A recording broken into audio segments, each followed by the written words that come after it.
Hello, everyone, and welcome to the Wolfpacker Show. My name's Ethan McDowell. I'm here with Noah Fleischman. We're here to talk about NC State's 34-30 loss to Wake Forest. The Wolfpack dropped its second conference game of the year and still does not have a win over a Power 4 opponent. Noah, this was not a good loss for NC State. Wake Forest came into this game 1-3 without an FBS win this season, coming off a loss to a Group of 5 Louisiana squad. And they took control over the Pack in the fourth quarter, scored 14 unanswered points, and intercepted C.J. Bailey in the final minutes to seal a victory. We're going to talk all about this loss and where the Pack goes from here. Now standing 3-3 for the first time since 2013. We're going to talk about all of that. Quickly want to mention that we're both writers for the Wolfpacker.com. That's NC State's site on the On3 network, the fastest growing college football, basketball, recruiting site out there. We have already plenty of stories from yesterday's game. We have, what Dave Doran said about Grayson McCall's injury, just everything that you could need to know about this contest, this loss to Wake Forest. We have up there.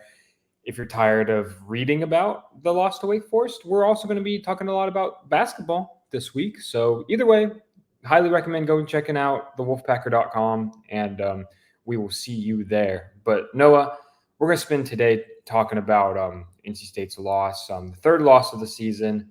Again, first time they've been 500 after 6 games since Dave Doran's first year running the program. So it's been a while. It's been a while since NC State's been in this spot, man. And this was a loss where we were talking about it off mic. Frankly, NC State outplayed Wake Forest for the vast majority of this game, and then everything flipped on its head over the final 15 minutes. Noah, I want to get your initial thoughts on NC State's loss to Wake Forest. Yeah, as you said, they outplayed them for most of the game. It came down to the final 11 minutes where Wake Forest dominated ball control. NC State ran 4 offensive plays the final 11 minutes of the game, took up a total of 1 minute and 41 seconds. That's where it was difference. They couldn't get off the field on defense. Their down defense wasn't terrible. They held Wake Forest 3 of 11. You like your chances when you hold a team to that. But Wake Forest was 3 for 3 on fourth down, all coming in the fourth quarter. 2 of them on the go-ahead touchdown drive to effectively win the game. I think that's what it comes down to. This game was decided on fourth down. The first time NC State has allowed a team go 3 for 3 in the regular season since they played at Wake Forest last year. Kansas State went 4 for 4 in the bowl game last year in the Pop-Tarts Bowl. But overall, fourth down was an issue. There's a lot of things you can look at and be like, you look at their numbers. Some of the numbers look really fine, and they look fine. And passing the ball was fine. C.J. Bailey was 272 yards, 2 touchdowns, 67% completion rate. But it comes down to making the stop at the end of the game, and they couldn't do that. NC State's a team that hangs its hat on its defense. It leaned on defense last week, and it worked, but they couldn't do that this past weekend. Yep, NC State's a school, a program with an identity of hard-nosed, tough defense, and hangs its hat on that identity. Right now, NC State ranks dead last, number 17 in the ACC in scoring defense. The Wolfpack is struggling in that department. At times, it looks really good. At times, the defense looked really good in this game. I mean, they had 12 quarterback hurries on Hank Bachmeier. They held him to 50% passing, and a lot of that was because of the pressure they were generating. They blitzed him, Noah, on 75% of his dropbacks. They were sending constant pressure. We thought they were blitzing a lot last week. Man, they were sending the heat against the slow mesh, which makes sense. You try to disrupt that mesh point and throw off the timing of those plays. And they did that. They did a really good job of throwing off Bachmeier. He finished the day with 154 yards, 2 touchdowns, and a pick. But the issue was they could not stop Wake Forest's rushing game as it got later on in the contest, right? So they gave up 49 yards rushing in the first half, over 100 in the second half. Damon Claiborne had a great day. After I was sitting in the press box talking about it, thinking about it. Like, I did not understand why they were not giving him the ball more in the first half, because he was having a lot of success. They only ran the ball 7 times and were averaging 7 yards per carry, I believe. So when Claiborne got going in the second half, he ended up finishing the day with 136 yards and 2 scores, long rush of 32, and averaging 6.8 yards per carry. NC State really struggled to stop the ground attack. On one of his Claiborne's long touchdown rushes, they had a familiar issue. Man, they failed to set the edge on an outside run. The running back bumped outside, scored a touchdown. It was a familiar sight, a familiar issue for the Pack that I think we thought they were starting to take steps forward in, but then they regressed back to where they have been, earlier in the season. And, it was, you could rationalize the prior setbacks against Clemson, against Tennessee, two really good programs, two really good ranked squads. These issues persisted against Wake Forest, and Wake Forest is just not that good of a football team. They were 1-3 coming into this game. Again, no FBS wins before beating the Pack. And I thought the passing defense was solid, but the rushing defense, no, it's still an issue. And it's going to be, that's going to be a challenge. It's going to be a challenge to win many games if they're not able to shore that up. It will be. And, Claiborne's a guy who last week dislocated his kneecap and came back and played 20 carries for 136 yards, 2 touchdowns. He also added a touchdown through the air as well.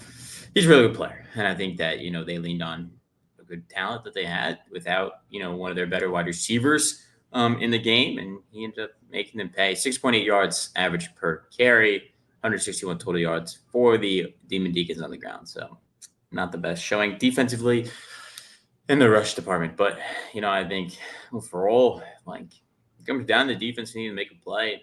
They didn't.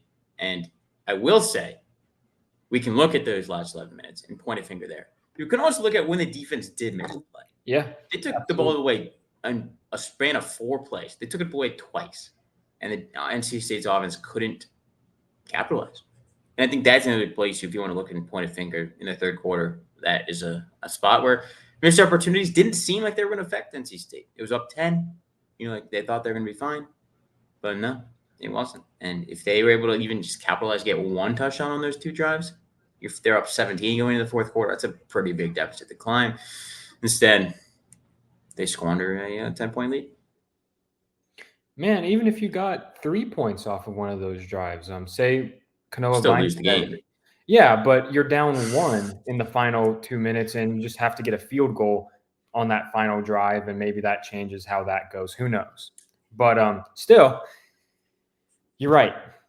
I don't think you can pin this loss on either side of the ball solely. It was a collective crumbling by the Pack. I think it was just when both sides of the ball needed to step up and play complementary football. They couldn't. Even special teams struggled at points. Katie Nunkester's punt average dropped to 39 yards in this game, and that was with a long of 54 in there as well. So it was just no side of the ball in particular was playing great football in this game, and it kept the door open. And then at the end, Wake Forest simply executed better than NC State. That's just what it comes down to. And NC State had a chance to put this one away, and they couldn't. Yeah, and you look at special teams being a problem. On the fourth quarter drive that Wake Forest ended up scoring the go-ahead touchdown on, NC State in a legal formation on the first punt. That originally had Wake Forest on their own 15-yard line. Wake Forest takes the penalty, makes them re-kick it. They started with the ball on the 35. They got a 20-yard net gain on a re-kick just because they had a better return. And that ends up hurting too. So, yeah, all three facets of the game had a part in losing. This wasn't a loss because a freshman quarterback threw a pick on the last drive. You can't blame it on that. This wasn't a loss on the defense not being able to make a stop, which is really, really big. It's a collective effort. And Dave Dorn talked about it. It took little mistakes from each side of the ball to add up to a big 4-point loss, and that's exactly what happened. And I'm sure today, on Sunday in the Murphy Center, it's not a pretty day, for film. They're trying to regroup. This is a team that needs to regroup. We'll talk about why, I'm sure, at the end of the show with the red-hot Syracuse team coming to town next weekend. Yeah, so let's talk about the offense a little bit now, Noah. You alluded to it. CJ obviously comes into the game after the first offensive possession of the matchup. Grayson McCall does return for the first series. Super scary situation where he scrambles and takes a big hit and then is down on the field for an extended period of time, had to come off the field on the injury cart on the injury board, and was quickly taken to a nearby hospital. The good news, if you're watching this and you haven't already seen it, he was released from the hospital, and it sounds like all of the tests so far have been favorable, like positive results. So that's great news. At the end of the day, that matters far more than the result of this contest, because it's a really scary situation. We're hoping Grayson's doing all right, feeling okay, and I'm hoping the best for him and a speedy recovery. But CJ comes in, Noah, and recorded. He had his career high for attempts coming into this game was 25, and he completed 28 passes, threw the ball 42 times for 272 yards, a couple of touchdowns, and of course the pick that we alluded to. I thought the passing offense was pretty fun. In the first half, they completed two. They completed at least 2 passes to 8 different receivers. So they were really spreading the ball around. You saw, freshman Terrell Anderson comes in and gets 4 catches for 45 yards. Keenan Jackson gets 2 for 20 and his first career touchdown as well. They were really moving the ball around. And like KC led the team in targets again with 10, but then Justin Jolie's right there with 7. So they're spreading the ball around a little bit more as teams continue to really, really focus on slowing down KC. And NC State just still has not figured out the counterpunch to what defenses are doing to stop KC this season. He had 6 catches for 22 yards and also took a quartet of carries for 16 yards. But his longest play of the day was 11 yards. And it's just not the same explosive KC making plays in space that we saw throughout the game, throughout all of his freshman year. So they just, there has to be some sort of counterpunch there. No, we just haven't seen it yet to get KC going. But overall, I thought the passing offense looked pretty solid. It did, and I think even looked solid with Grayson McCall at the beginning of the game. He had a 30-yard pass to Justin Jolie. They were moving the ball downfield. Definitely. And then he got hurt on what could have been a targeting penalty after looking back at the replay, after the game, getting home and kind of, getting through the game. But it wasn't, and you just got to live with what's called on the field. But yeah, the passing game looked really good.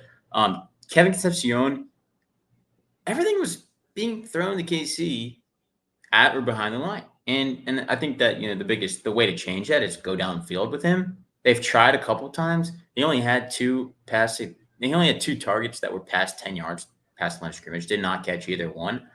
That's kind of something that could change. And I think that might have to change. They went downfield pretty well, more than we've seen them in the past. The outside receivers got involved. First time this year that, 4 outside receivers had 2 catches in the first half, showing they're spreading the ball around, as you said. And I think Justin Jolie proves that he's the best pass catcher on this team right now. 4 catches, 73 yards, a touchdown. He had the nice contested grab at the goal line that he ended up spinning into the end zone on. So pass game looked fine. I think we were wondering when they would take the training wheels off of CJ Bailey. I think they did. He threw the ball 42 times against the second worst pass defense in the league. I do want to preface, NC State fans were mad that they only ran the ball 29 times against the worst rush defense in the league. But Wake Forest came into the game second worst pass defense. This was not a good defense. This was a defense NC State should move the ball on. They did until the fourth quarter. I think that's a good segue to talk about the rushing offense. No, it was not pretty. Again, you mentioned it. They came into this game, Wake Forest came into this game averaging over 180 yards allowed per game on the ground. That was last in the conference. NC State ran the ball 29 times, like you said, for 105 yards, averaging 3.6 yards per carry. No, Kendrick Raphael scored a 20-yard rushing touchdown, a really, really nice rush by him. That was NC State's only rush that went 10 yards or more in this game. I said it on the preview pod, man. If you're not able to generate rushing success against this Wake Forest team, it's going to be really, really hard to do it against anybody this season. So I don't know where the rushing attack goes from here, dude. You saw more of an even split. Raphael and Jordan Waters both carried the ball 10 times. Both, averaged Waters averaged 3.3 yards per carry. Raphael averaged 4.8. Obviously, his 20-yard rush definitely helps that as well. He looked explosive and elusive. But yeah, we didn't see Hollywood Smothers out there again. He was not available for this game. And I mean, there's just a noticeable lack of explosion outside of that 20-yard rush. It was not a good day again for NC State's rushing attack against an opponent where you need to have a good day against that caliber of defense. Yeah, and I think that Kendrick Raphael earned himself, running back one responsibilities moving forward. They both had an even split. He had 48 yards. Jordan Waters had 33 yards. Yes, the 20-yard run helps kind of pad that number, but he had 5 missed tackles forced in the game, led the team. 3 of those did come on the 20-yard run that you just Yeah, I was going to ask. He broke a few they tackles. three of them came on one play. But he did find the hole really well, exploded through it, got to the second level, made tackles miss. He looked like a running back that NC State needs. And it looked like a Hollywood Smothers kind of run. Gets to the second level, turns on a new gear, and gets to the end zone. So I think we should see more of that from Kendrick moving forward. Jordan Waters just hasn't been the Jordan Waters that NC State fans expected to see coming out of the transfer portal. Being Duke's leading rusher a year ago, 12 rushing touchdowns. He hasn't really been close to that. And I don't know what the case is. He kind of, every time he gets hit, can't really get through many tacklers, and it just isn't good for a guy that gets hit at the line as much as he does. He needs to be able to break through the tackles. It hasn't, and so we'll see what they do. They did work Casey in as a running back again. He found success. He averaged 4 yards a carry, had it long of 8 yards, but that's not going to be a thing they'll be able to do all year. We saw them do that to the end of last year, and he was banged up for most of the year just by being a running back. So yeah, running game needs to be looked at. Don't know where they go, but Kendrick Raphael, I think, has definitely moved his way up the depth chart. Don't know if NC State will admit it publicly, but I think we'll see it moving forward. He looks like the best running back they have that's healthy at the moment. Yeah, and I think it's really going to be interesting to see how the run-pass balance goes for the rest of the year. Because like you said, they threw the ball 42 times, and they were dealing with a deficit for a significant portion of this game, but also they weren't turtling up the second they got the lead either. They were letting CJ throw it. They were letting him take risks. That touchdown pass to Justin Jolie was a risky throw. Like he needed to throw a great ball on that play, and Jolie had to make a great grab. And both those things happened. It was a great play, one of the more impressive scoring plays of this season so far. But it's gonna. Like you said, you said training wheels earlier. Like, are we just gonna see them turn it loose with CJ the rest of the year, assuming Grayson McCall missed an extended period of time?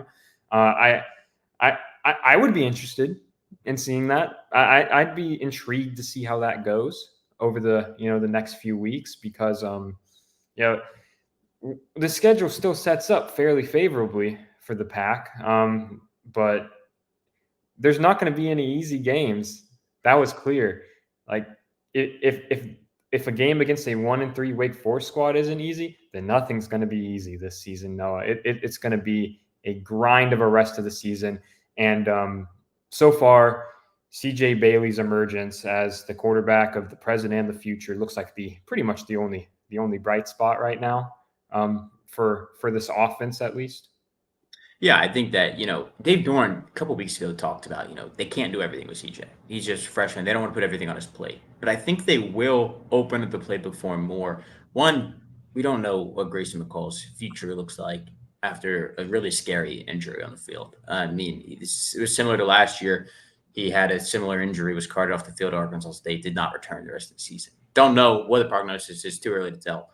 But yeah, CJ Bailey is the kind of guy that they need to open the playbook. We saw them open it up a little bit with him yesterday, and he made plays. You talk about the throw to Justin Jolie. He really thrived in play action, which was, pretty interesting to see. I got to pull it up here, but, he, with play action, was 11 of 16 with 106 yards and a touchdown, which gave him a 91.1 mark from PFF in that segment of passing. He really excelled there. So I think, keep opening it up more, and we'll see what he can do. There's nothing to lose at this point. Opening the playbook up, letting him grow. They're 3-3. They need 3 more wins to make a bowl game. You look at the schedule; it is favorable, but it is tough. Syracuse this week. You go to Cal. There's a bye week finally. Stanford. Keep going down the list. Duke. You still have got Duke, Carolina. You still got good teams left on your schedule. It's not going to be easy, but I do think that they have nothing to lose at this point, in the sense that CJ Bailey should get the training wheels off. Let him throw the ball. Let him do his thing. This is a guy that was an elite quarterback in high school. He led one of the best teams in high school football a year ago with some of the best wide receivers. I mean, Jeremiah Smith made another unreal catch yesterday for Ohio State. This is a guy that has the talent. He has the IQ. Yes, this was deemed as a developmental year for him, but now he's just going to have to develop on the field. And I don't think that's a bad thing. I think reps are good. It's about growing on the field at this point, I think, for CJ Bailey. Not throwing the talent in on the year by any means, but their goals, some of their goals are definitely off the table. I mean, yeah, I don't think an ACC title game appearance is out there anymore, being a 2-loss team in the league. And right now they're fighting for a bowl game. And I think that's kind of where they're looking right now. Yeah, I wrote about it in my column post game, but before this game, you could rationalize, hey, if NC State gets hot and goes on a run, their goals are still in front of them, still on the table. Like you said, this takes an ACC championship game off the table.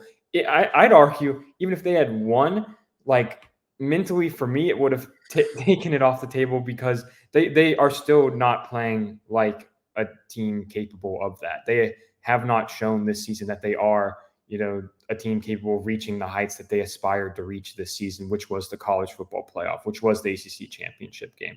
Like you said, this is a team that's playing like a squad that's going to be fighting for bowl eligibility this year.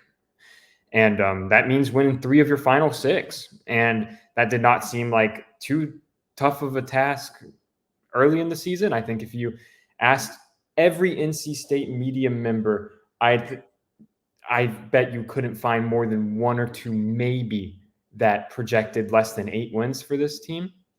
But that might be a reality this year. We're going to see how the team responds. It's interesting because when you see a team come into a year super hyped, like NC State was, and fall short of that right out of the gate, sometimes you'll see those teams kind of crumble and it will snowball. And that's kind of what happened. Like the 2019 team, not saying they had huge expectations, but when the losses turned into more losses, and it was a snowballing effect that year. This year, it's going to be interesting to see how the team, stays together and continues to compete now that one of their main goals is pretty much gone off the table. Some teams would probably crumble in that. I'm not expecting that from NC State, because I think, NC State just has a good culture in their football program. You can see that. We spend enough time around the program to know they have good leadership, a coaching staff that has years and decades of experience. So I think we'll end up seeing them respond well, and I think we'll end up seeing them improve as the year goes on. But right now, improvement looks like going from a pretty bad football team at the moment to improving to, a solid, promising, bowl team. And that is just, it's not where I think anyone expected this team to be. It's not. We thought this was a team that 8 wins was the floor, 9 wins was the floor, but now that's the ceiling. I mean, it probably is. You look at it, at what they have to work with and how they've played. One thing is on paper, another thing is how they play. And I don't think they've matched up from what we heard in the preseason from around the program, whether it was coaches or other things. And it's kind of disappointing, but we'll see what happens. It's a long season. They do have half a season left to play football. They can win games. I'm not going to put it past the Dave Doran team to eventually win games. We saw it last year. They closed out their last 5 games. Will it happen? I don't know. I do think that quality of teams are playing, or some of them are better than the teams they played the last 5 weeks. Some of these teams are playing at a better clip. They have to go to Cal, who was up 25 last night against Miami, a team that's a top 10 playoff-looking team right now. I mean, this isn't going to be an easy path. I mean, NC State could rip off wins, could get 7, 8 wins. This could also be a team that's a 5-7 team by the end of the year. It just depends on how things snowball at this point and how they can respond. They can go anywhere from 5-7 to 8-4, realistically, and anything in between. I would not really be surprised at this point. So we'll see what happens, Ethan. But This is a team that had playoff expectations and now is looking to squeeze its way into a bowl game. Yep, and like you said, and the viewers and listeners can call us, too optimistic or whatever. Until proven otherwise, we're going to continue stating like it would not be surprising to see this NC State squad rattle off a few wins in a row at some point. We've just seen it too many times when Dave Doran football teams face intense adversity. Usually they respond. That is not just, you know, unsubstantiated optimism from us. There is a proof of concept that happens with this football program more often than it doesn't. So that's where those statements come from for us. And that's why we're going to continue bringing it up until proven otherwise. If things start to snowball, hey, I'll throw my hands up and I'll admit I'm wrong. But until that happens, we're going to continue to point out that it would not. I'm still fully expecting this team to take steps forward. I just think with where the defense, like that, the defense is mean right now, like the average performance for this iteration of an NC State defense paired with an offense that cannot run the ball, it sets your ceiling so low at this point that I think we're going to see positive steps forward, but at the end of the day, I don't see the team that I had fully bought into the preseason hype for and was totally a believer in. I predicted 10 wins before this season. So and that is obviously doesn't look like it's happening right now. But before we get out of here, you want to do some game balls, man? You want to recognize a few players of the game? Yeah, I think there's definitely some bright spots in this game. This game wasn't a 34-0 loss. NC State was in the lead. They deserved to win the game. When you look at ESPN's SP Plus numbers, they had the fourth lowest. Wake Forest had the fourth lowest post-game expectation to win at 44%. Vanderbilt was at the top of the list, but beside what a win. Yes. I give a game ball to Keenan Jackson. He looked good. 2 catches, 20 yards, a touchdown. His touchdown grab, everybody was covered. He worked his way open. CJ saw him and found him. I think that was really impressive. Freshman to freshman connection. Yeah. It takes a lot of, football IQ to keep working. Some freshmen, I think, give up. Would give up in that situation if you're covered and it's like, oh, this play's dead. He kept working, found open space, scored his first career touchdown. Looked good. Didn't really get targeted much after that, but 2 catches, 20 yards, and a touchdown. Give it to the former standout who has scored touchdowns in Carter Family Stadium before. Just first time with the Wolfpack. Yeah, no, he's going to be one heck of a player, I think. I was really, really high on him as a recruit. I think flipping him from UNC on signing day last year was huge, and I think he is going to be a really, really good receiver for NC State. And they use him. They're using his skill set as a blocker in a lot of ways now. They're lining him up as like an H-back at points. He'll be in the slot. He'll be out wide. Like they're asking a lot of the freshman. And I thought that touchdown play that you talked about was a great example of how this freshman class could end up being pretty dang good, because that was the job CJ did to extend the play and the job Keenan did to get open were both plays beyond their years. So, yeah, I thought he's definitely deserving of a game ball. And I know I said earlier in the show that CJ is like the lone bright spot for this offense. I want to walk that back a little bit, because Justin Jolie is absolutely a bright spot. He has been everything the Wolfpack could have asked for out of the tight end spot. He has 20 catches this year for 313 yards. He is the Wolfpack's leading receiver at this point after he hauled in 73 more yards against Wake Forest. Scored his first career touchdown. They targeted him 4 times and he caught all 4 balls. Like that's the other thing, is he is just reliable. If you throw the ball up to him, he's usually coming down with it. I think Noah, you said off mic, he's one of the best contested catch receivers in the country right now, right? Yeah, he leads, and when you break it down the tight ends in his position, he's 3rd in the country in contested catch percentage at 75%. He's been targeted 4 times in contested situation, has made 3 grabs. Most of the numbers are 50% and below. Like, that's just as impressive.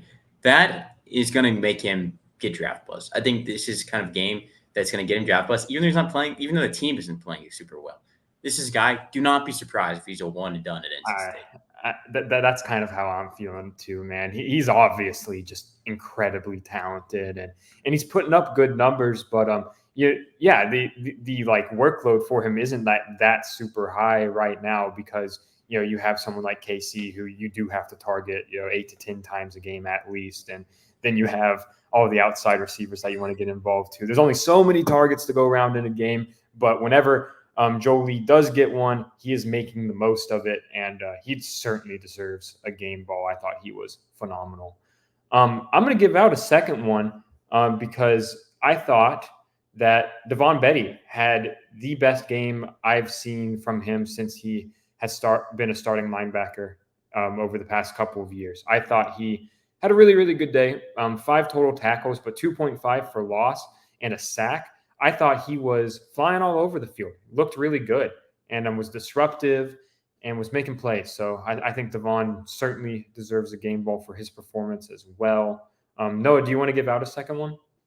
Yeah, I'll give it a second one, but it's not to a player. I think the NC State's medical staff deserves a game ball for their performance on the field, kind of getting out there quickly to Grayson McCall after a scary injury, working fast, working efficient, getting him safely to the hospital, and he ends up being pretty okay after what happened. He left with discharge in the hospital last night, as we mentioned earlier. So I think they did their job to a T. They ran out there before the play was over. They didn't care. They were going to get their guy, and obviously the officiating crew understands, and everyone understands. And Dave Dorn was happy with how they performed, and that's what they're there for. And I think that they did their job. They get a game ball for obviously you never want to see a play like that, but they were ready to go. Absolutely. All right, folks. Well, that's all for today's show. NC State plays Syracuse next week. Back at Carter Finley Stadium, the last game in a 3-game homestand. Syracuse coming off a ranked win over UNLV. Not a sentence I thought I would be saying. A ranked UNLV team goes down to Syracuse in Vegas. So this will be, second road game in a row for the Orange.